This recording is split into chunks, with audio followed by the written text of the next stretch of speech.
Aiutami a migliorare il canale, fai una piccola donazione tramite PayPal o attraverso il pulsante dei super grazie ed iscriviti al mio canale.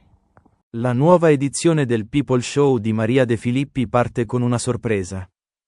Lo chef arriva in studio per raccontare la storia di due sorelle colpite da un drammatico lutto. Questa è la storia di una sorpresa. Con queste parole Maria De Filippi apre l'edizione 2025 di C'è posta per te, introducendo subito il primo super ospite, Antonino Cannavacciuolo. Lo chef e giudice di MasterChef è la sorpresa che Laura vuole fare alla sorella, Anna, perché sente di non averla sostenuta quando il marito di lei è scomparso all'età di soli 36 anni. L'uomo si è sentito male all'improvviso e scopre un tumore inoperabile, e deve affrontare una chemioterapia, mentre la sorella è incinta del loro primo figlio che intanto nasce. Ma poco dopo lui ha una brutta ricaduta. Laura aveva promesso di andarli a trovare, ma non ha fatto in tempo perché l'uomo è morto prima. Antonino Cannavacciuolo era molto amato sia da Anna che dal marito, che erano anche andati al suo matrimonio e lo seguivano sempre in TV. Con questa sorpresa Laura vorrebbe chiedere scusa ad Anna e ribadirle il suo affetto e la sua vicinanza. Ricevuto l'invito, Anna arriva in studio e quando si apre la busta rimane sorpresa a vedere dall'altra parte Laura. Tu ti sei sempre presa cura di me, io invece non mi sono comportata nel modo giusto. Sono qui per dirti quello che non sono mai riuscita a dirti. Tanti grazie e un grande perdonami. Poi le luci si abbassano e Maria De Filippi legge la lettera che Laura dedica alla sorella Anna. Oltre ai ricordi d'infanzia, Laura nelle sue parole ricorda quando Anna ha portato per la prima volta a casa il fidanzato Peppe, che lei ha da subito considerato un cognato. Anche se i due si sono messi insieme quando avevano solo 17 anni. Quando la coppia, originaria di Catania, si trasferisce al nord, Laura li raggiunge qualche anno dopo e loro la accolgono a casa loro. Insomma, il rapporto tra Laura e Anna e Peppe è sempre stato molto stretto e bello.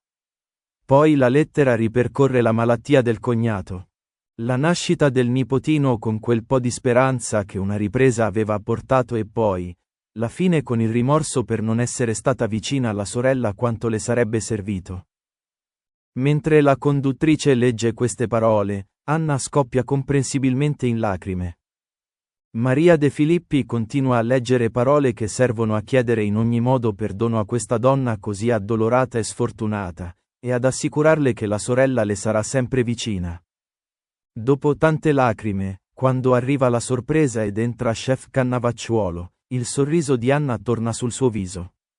Ho ascoltato la tua storia, mi sono emozionato. È quello che la vita ci mette davanti. Io posso dire che ho visto tua sorella ed è una bella spalla. Mi fa piacere che vi siete trovati bene a Villa Crespi e ti voglio di nuovo nel mio ristorante con tua sorella, perché lei ti vuole veramente bene.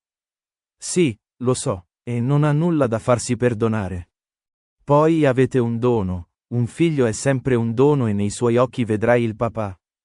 Quel figlio che è nato c'è il perché. Tuo marito ti sarà sempre vicino, io ci credo tanto. Poi tira fuori una giacca da chef. Quando tuo figlio avrà 14, 15 anni e la sua vita sarà un bivio, gli devi dare questa giacca. Per me rappresenta la mia vita questa giacca qua. Poi mi devi presentare tuo figlio, dalla giacca a passare a cucinare è un attimo. C'è la zia che lavora in sala, il ristorante c'è. Io e Maria verremo all'inaugurazione. Per concludere, Laura ripete ad Anna che ci sarà sempre per lei, ma le chiede di fidarsi e di appoggiarsi quando ne ha bisogno. La busta, ovviamente, a questo punto si apre. Le due sorelle si abbracciano e Antonino Cannavacciuolo le saluta con un ultimo consiglio. Mettete davanti a voi sempre il sogno. Il sogno vi fa vivere.